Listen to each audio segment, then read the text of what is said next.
Hey, damas y caballeros, arquistas constructores. Bienvenidos a una introduccióncita fuera tan amable. ¿A qué? Los modelos de contrato de arrendamiento. Contratos de arriendo en la ciudad de Bogotá. ¿Qué vamos a encontrar? Pues vamos a ver. ¿Qué debe tener un contrato de arrendamiento para que sea válido? El contrato de arrendamiento debe detallar el monto mensual del alquiler, la moneda en la que se realizará el pago, la forma de pago, que por favor en transferencia bancaria, no, que por favor en efectivo, y la fecha máxima, la fecha del vencimiento, muchachos. Claro, vamos a firmar un contrato de arrendamiento. ¿Qué consejos me puedes dar para firmar un contrato de arrendamiento? Leed muy bien. Bueno, consejos útiles para firmar un contrato de arrendamiento. ¿Qué puede ser esto? ¿Estás a punto de mudarte a otra vivienda? Sí. Llega el momento de firmar el contrato de arrendamiento. Lo miraste bien, entendiste, sabes lo que hay que hacer. ¿Lo ves completo? ¿Lo vas a leer todo? Sabemos que en este proceso pueden surgir dudas, por eso encontramos unos elementos que podemos prestar atención, muchachos. No tienes que ser un experto, un abogado, un perito arquitecto, un perito evaluador para comprender a fondo este contrato. Mira, pasame pues ese modelo, ese ejemplo de modelo de contrato de arrendamiento. Mira, antes que todo y antes que nada, antes de iniciar con los consejos, es importante entender en qué consiste el contrato. Es un acuerdo legal entre dos partes. Ojo, dos partes. El arrendador, el propietario, y el arrendatario, o sea, el señor inquilino, el de la I, inquilino.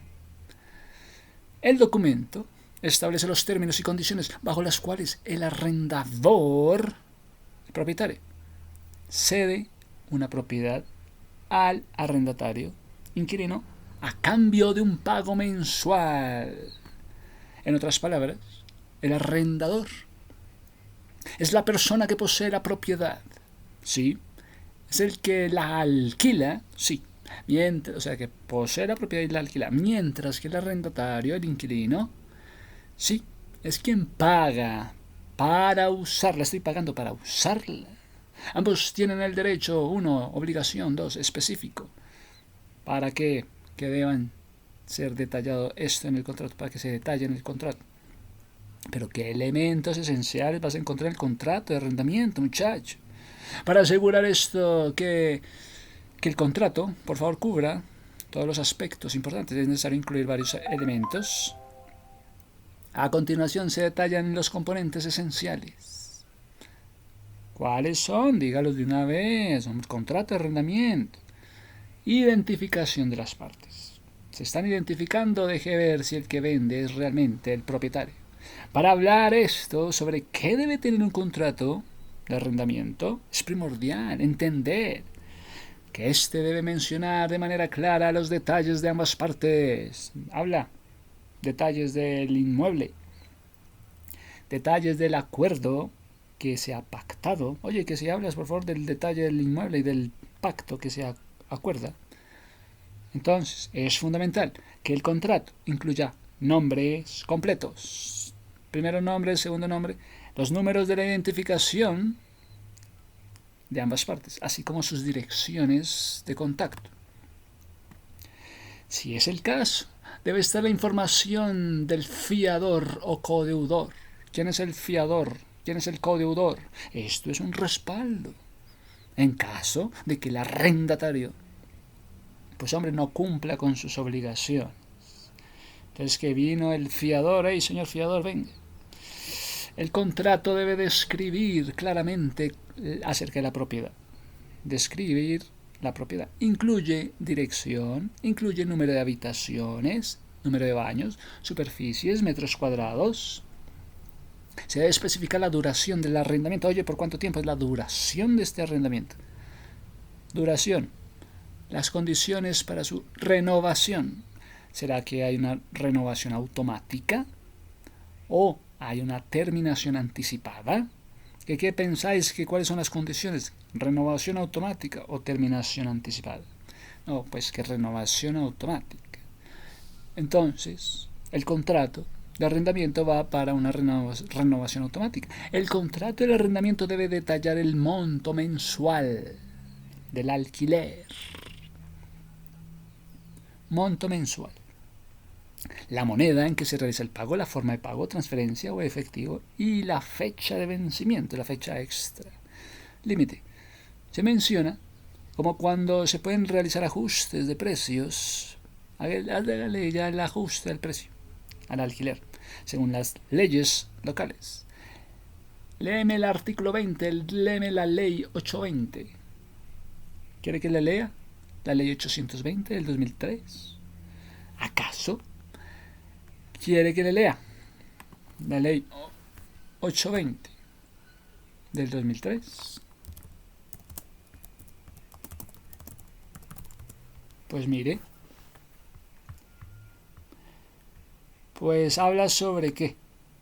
Función pública habla sobre arrendamientos, ley 820 del 2003.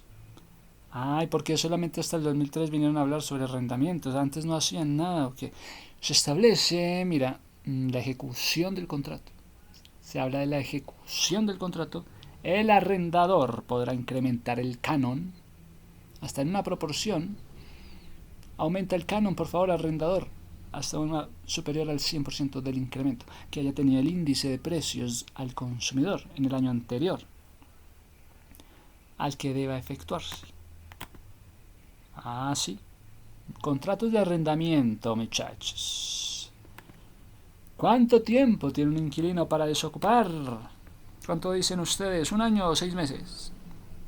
En Colombia, el inquilino que decide terminar el contrato de arrendamiento debe avisar al propietario, propietario, con lo menos un mes de anticipación por escrito.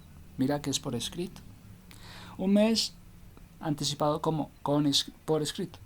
Y debe cumplir con un plazo para desocupar. Y debe pagar además una indemnización que usualmente es de 3 cánones de arrendamiento si es que el propietario, quien lo solicitó antes de tiempo. Entonces mira que el inquilino debe ser de aquellos que avisa al propietario un mes de anticipación. Bueno, pues la ley 820 del 2003 regula este proceso, buscando equilibrar el derecho entre ambas partes.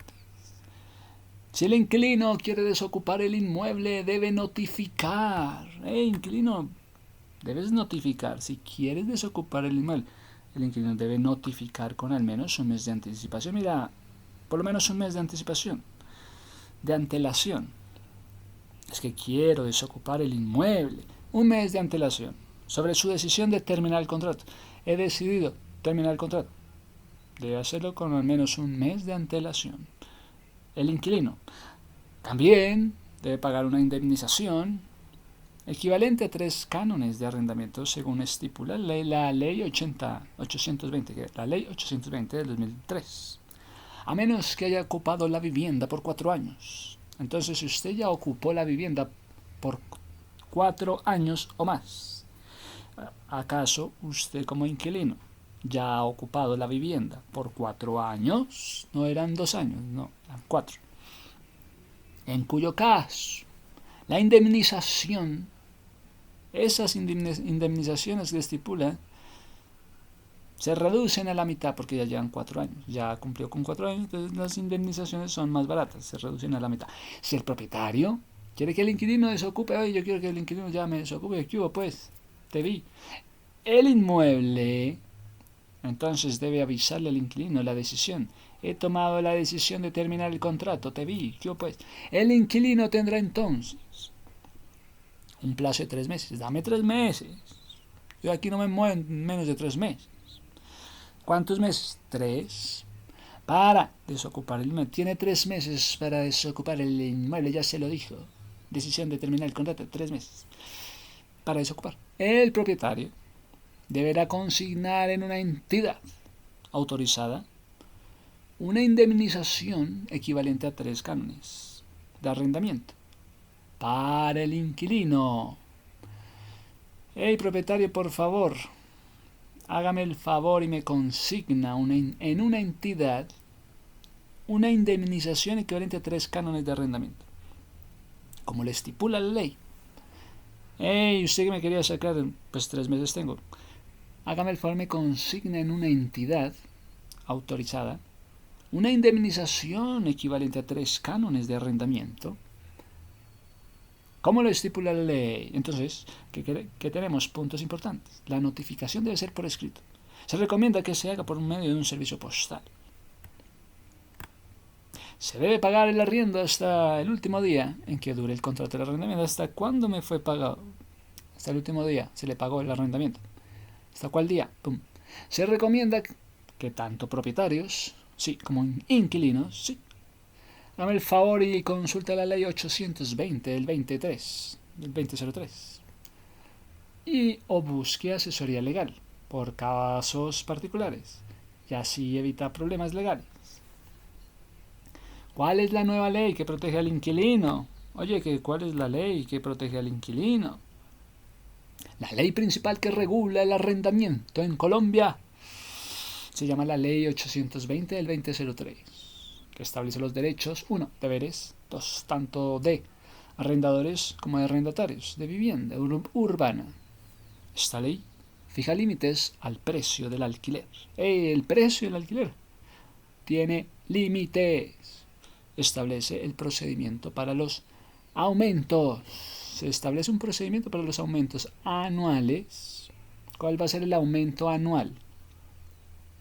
Define las condiciones de la renovación. Hágame el favor, me define ya, ahora mismo, las condiciones de la renovación. Y me define la terminación del contrato.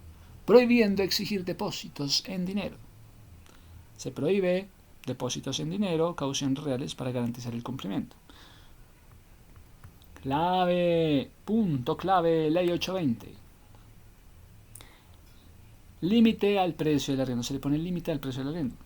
El canon del arrendamiento no puede superar el 1% del avalúo comercial.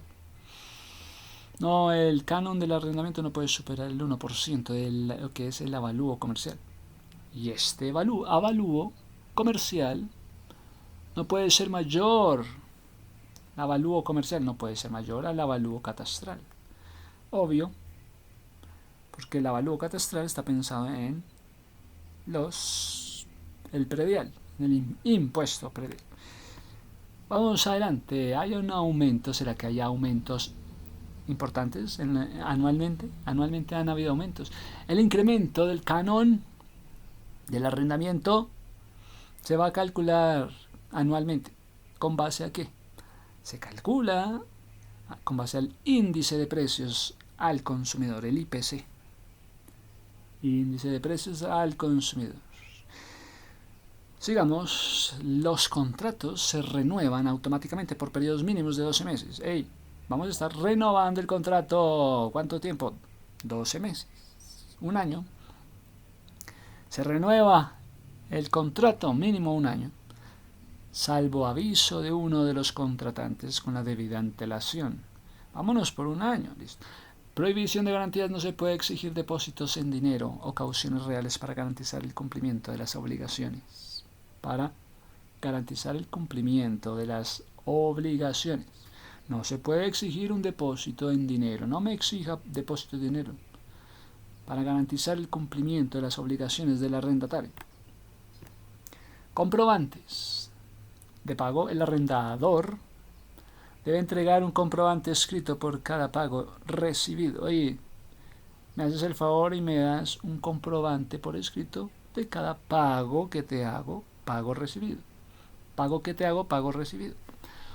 Otros aspectos como temas de arrendadores con múltiples inmuebles. No es que este arrendador tiene un montón de inmuebles. Aquellos arrendadores que posean más de 10 inmuebles para el arriendo deben estar registrados. Me hace el favor que aparezca este bien registrado ante el municipio. ¿Cómo así que va a tener más de 10 inmuebles? O sea, avaro, o sea... ¿Tienen más de 10 inmuebles? Me los registran, por favor, ante el municipio. Sigamos a una asesoría legal. Ante cualquier duda de cómo aplicar la ley correctamente, se recomienda buscar asesoría legal especializada en derecho inmobiliario. Contratos de locales comerciales. También la ley 820 del 2003 aplica principalmente a vivienda urbana, pero también para locales comerciales. Se debe considerar otras normativas y con sus variables. En casos específicos hay decretos durante el estado de emergencia, como fue el decreto 797 del 2020, cuando el arrendador debe indemnizar al arrendatario. Le voy a poner una indemnización a este arrendatario. El arrendador debe indemnizar al arrendatario si termina el contrato de forma unilateral. Usted me está terminando el contrato de forma unilateral. No entrega el inmueble en el tiempo acordado. No me está entregando el inmueble en tiempo acordado. O si el inmueble presenta un mal estado que no fue culpa del inquilino. La indemnización más común es una indemnización de 3 meses de arriendo, cuando se da por terminado el contrato unilateral durante la prórroga, siempre y cuando se cumpla con el preaviso. Ya tiene el preaviso de los 3 meses, vaya viendo. Cuando el arrendador debe indemnizar. Bueno, ¿cuáles son los derechos reconocidos al arrendatario? Es así como los derechos que usted tiene como arrendatario son recibir el inmueble por parte del arrendador en la fecha, en el estado acordado, según el contrato. Disfrutar de la propiedad con el acceso a los servicios públicos, sí, y otros relacionados al inmueble. Pues qué interesante. Tenemos derechos como arrendatario. ¿Sí? ¿Cuáles son los derechos como los que tenemos para los arrendatarios? Pues mira, al alquilar un inmueble que conlleva deberes y derechos tanto para arrendadores como arrendatarios, muchas veces son pasados por alto los desconocimientos. Sepa usted a qué atener. Alquilar un inmueble conlleva tener deberes como arrendatarios, pero también deberes y derechos y deberes. ¿Sabe cómo lo ampara la ley a usted si es arrendatario? Estos son los aspectos a tener en cuenta. Cada contrato es único. Mira, este contrato esta vez con usted es único. Aunque existen algunas generalidades como lo que es un contrato de arrendamiento único. Contrato de arrendamiento único. Existe un arrendatario, existe un arrendador. Existe la normatividad colombiana que aclara que algunos detalles, en especial las cláusulas, pueden variar de acuerdo a lo acordado entre las dos partes. Sí, las cláusulas pueden variar, sí, de acuerdo a las dos partes. Sí pueden variar las cláusulas, sí. Siempre será útil asesorarse de un abogado que vigile los intereses que se están protegiendo, de acuerdo al régimen de arrendamiento de vivienda urbana. Están hablando de un régimen del arrendamiento de la vivienda urbana. Ley 820 del 2003. Existen unas obligaciones y derechos fundamentales que deben prevalecer en todos los casos, afirmando que el contrato de arrendamiento de vivienda urbana, dos partes se obligan recíprocamente, la una a conceder el goce de un inmueble urbano destinado a la vivienda, el otro, total o parcialmente, la otra a que se obliga a pagar por el goce de un precio determinado. Es así como los derechos que usted tiene como arrendatario son recibir el inmueble por parte del arrendador en la fecha y en el estado acordado, en el contrato que se dijo. Disfrutamos de la propiedad con el acceso a los servicios públicos y otros relacionados también al inmueble. Tenemos copia del contrato con las firmas originales. Si sacó copia del contrato, sí, con firma, sí, dentro de un plazo máximo de 10 días a partir del negocio. Conocer las normas que rigen al inmueble en materia de propiedad horizontal. ¿Cuáles son las normas que rigen al inmueble en materia de propiedad horizontal? ¿Cuáles son esas normas que tiene el inmueble en cuanto a propiedad horizontal? Normas según propiedad horizontal. Obtenemos el mantenimiento de la casa o local. Cuando sea necesario se hace el mantenimiento. Se presentan daños y se presentan daños siempre y cuando no hayan sido causales. Accedemos a una constancia. Accedemos a un recibo cada periodo. ¿Dónde está mi recibo del mes pasado? De cada periodo pagado. Entonces el mes pasado fue un periodo pagado. Entonces se hace constancia de ese recibo pagado. Hacer constancia. Recibos pagados. Ser notificado con antelación de los aumentos del canon. Hubo un aumento en el canon del arrendamiento a partir del cual será efectivo. Estos montos no podrán superar lo que dijimos, el IPC, el índice de precios del consumidor del año inmediatamente anterior al reajuste, y solo podrán realizarse cada 2 meses. Hay una devolución de depósito de dinero que se haya exigido como medida preventiva a daños, a incumplimientos de pagos.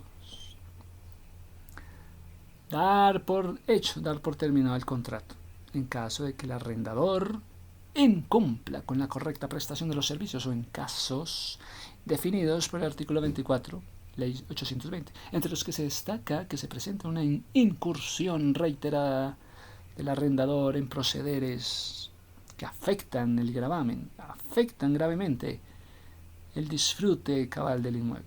Incursión reiterada del arrendador en procederes que afectan el disfrute del inmueble.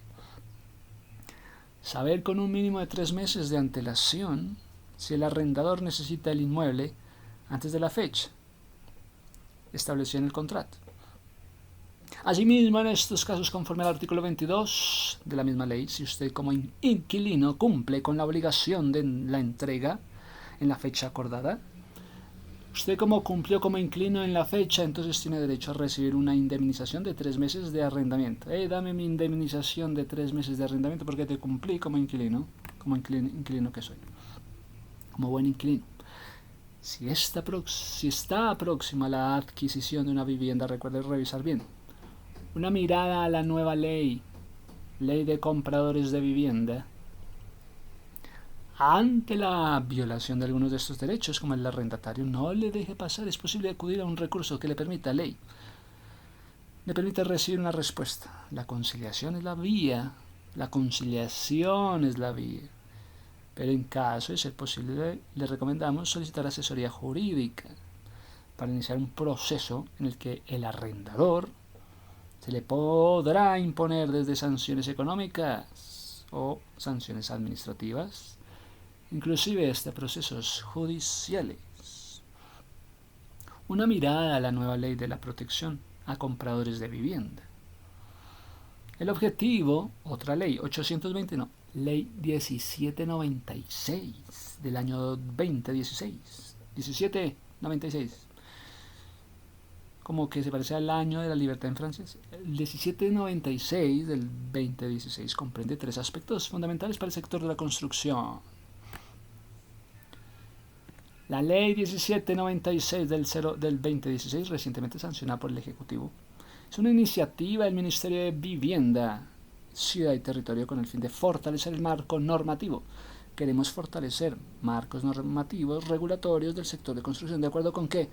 De acuerdo con la información de entidades oficiales y con base a la licencia de construcción aprobada para el desarrollo de proyectos constructivos. Anualmente, en el país se construyen cerca de 19 millones de metros cuadrados para vivienda, cifra que corresponde al 80% del total de proyectos de construcción en Colombia. Dicho sector se encuentra regulado mediante un marco normativo y regulatorio no muy flexible que cobija aspectos técnicos, como la ley 400 del 97. ¿Qué dice la ley 400? Que llegamos al 400 del 97, que es normas sobre construcción sismo resistente. Pero además tenemos las normas contractuales, no normas de construcción sismo, sino también las contractuales. Entonces, tenemos la ley 1480.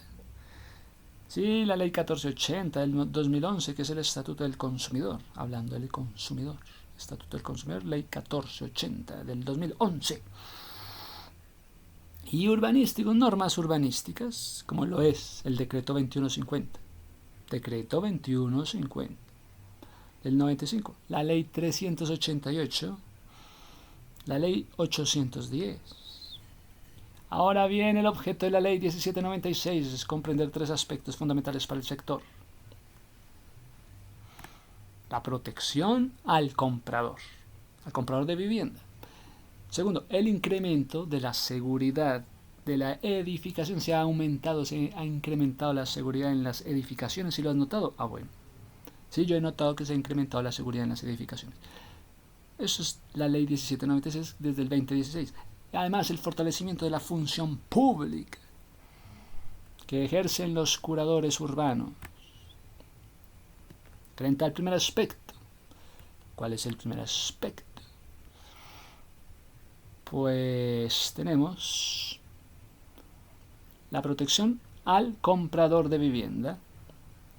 Cabe recordar que el Estatuto del Consumidor establece una serie de disposiciones que reglamentan los derechos, reglamentan obligaciones que surgen de la relación que hay entre estos dos sujetos, es decir, productores, proveedores, consumidores, así como la responsabilidad sustancial y procesal. Una responsabilidad tienen que están en cabeza de los dos primeros mediante la aplicación de una garantía legal. ¿Cuál es la garantía legal? La ley 1480 del 2011. Y las facultades administrativas jurisdiccionales con las que cuenta la Superintendencia de Industria y Comercio. Asimismo, artículo 8 de la ley 1796 atribuye responsabilidad patrimonial. Gracias. Ley 1796, responsabilidad patrimonial. Usted como constructor tiene una responsabilidad patrimonial enajenado en aquellos eventos que ocurra ruina o colapso de un inmueble dentro de los 10 años siguientes a la expedición de la certificación. Certificación técnica de la ocupación. Certificación técnica de ocupación, amparando con su propio patrimonio, garantías bancarias, 1. Productos financieros, 2. Productos de seguros, 3. Los perjuicios que se causen a los propietarios de los inmuebles como consecuencia de la deficiencia de la construcción. De acuerdo a lo planteado, la certificación técnica que ocupa viene a jugar un papel protagónico en la nueva ley, no solo en el aspecto de la responsabilidad patrimonial, sino también proceso de escrituración, proceso de registro del inmueble. En el artículo 10 se prohíbe expresamente a los notarios, a los registradores de instrumentos públicos, de otorgar e inscribir la escritura pública de transferencia de la propiedad del inmueble, hasta tanto no se protocolice e inscriba la certificación técnica de ocupación. ¿Cuál es esa certificación técnica de ocupación? El cual podrá realizarse con el mismo acto de transferencia en un acto independiente en términos de sanciones del constructor o enajenador que permite la ocupación de los inmuebles, sin haber cumplido con el requisito del protocolo e inscripciones de certificado, acarrea multas sucesivas de 25 salarios mínimos mensuales.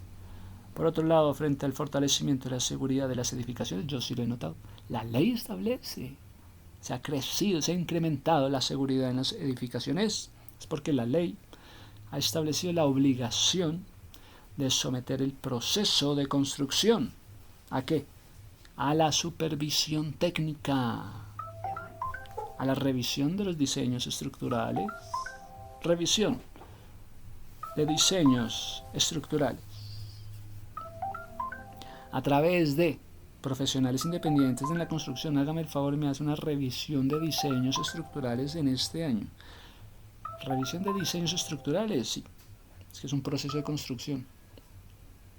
En aquellas edificaciones que superen los 2.000 metros cuadrados de área construida. 2.000 metros de área construida. Entonces hágame una revisión, por favor, de diseños estructurales, porque esto es para predios de 2.000 metros cuadrados de área construida, acabando con el yo en la vigilancia de las construcciones, de acuerdo con la señalado. Pues sí, en lo que concierne a la función pública que ejercen los curadores urbanos. ¡Hey! Gracias, curadores urbanos, por estar metidos en el proceso constructivo.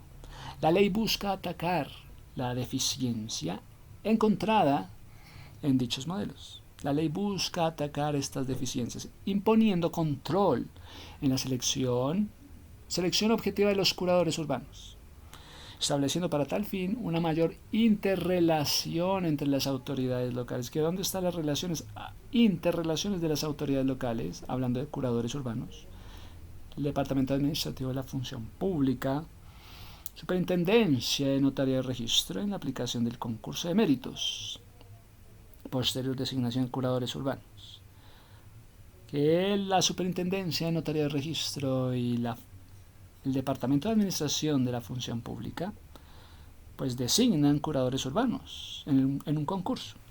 En cuanto al control disciplinario aplicable a los curadores urbanos, ¿qué hacen los curadores urbanos?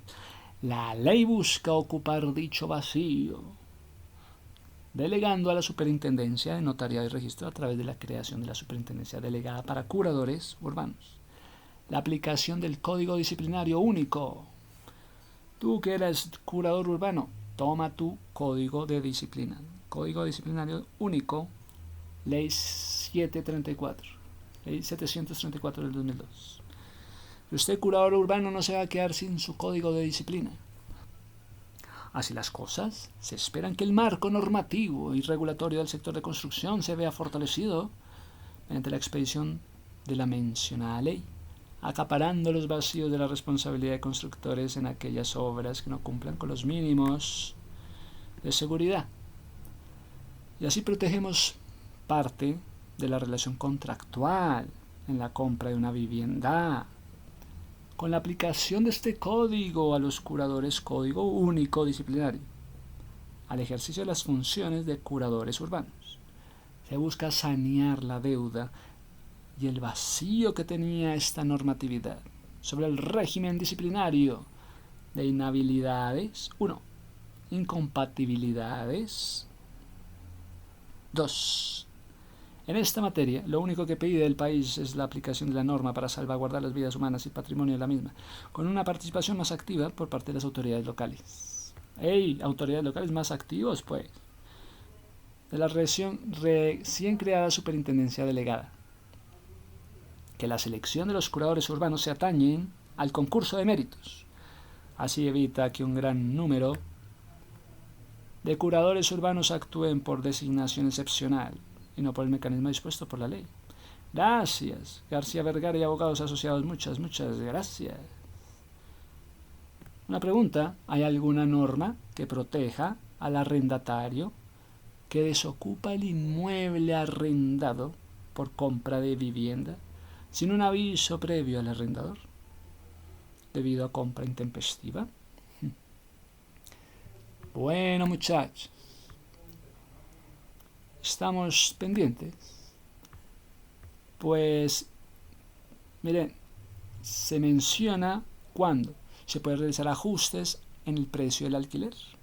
Oiga, que si se pueden hacer ajustes en cuanto al precio del alquiler según las leyes locales, pues vamos a la ley 820 del 2003.